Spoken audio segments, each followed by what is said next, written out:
Shabbat Shalom, Rabbi Rachel Zerin here, hoping that you and your loved ones are safe and doing reasonably well at the end of another heartbreakingly difficult week. This week we read Parashat Noach, the story of Noah and the flood, a tale that resonates deeply this year. It is the story of the corruption of humanity, of being surrounded by evil, of the destruction of the world, and the re-emergence into a world we do not recognize.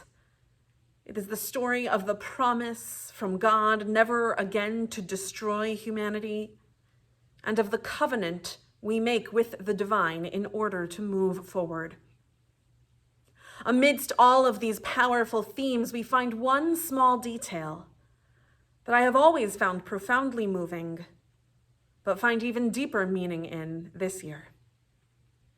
Toward the beginning of our parasha, God instructs Noah to build the ark, this large boat that will save Noah and his family and the animals from the destruction of the flood.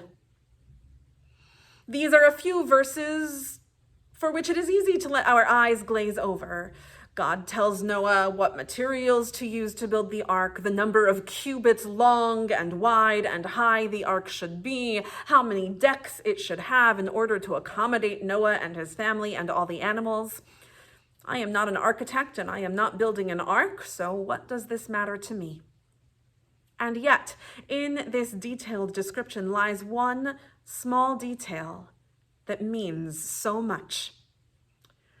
God instructs Noah, when building the ark, to build a tzohar, an opening in the roof, in order to let in daylight. At first, this might seem trivial. Why shouldn't the ark have a window to let some light in? And yet, think for a moment about what the sky must have been like during the flood. For 40 days and 40 nights, the sky rained down so much rain that it covered the entire face of the earth. Even the tallest mountains were completely submerged, our tradition teaches. How dark and dense and thick the clouds must have been for those 40 days. Would any daylight have emerged through those clouds? And yet, Noah builds a window through which to allow daylight in.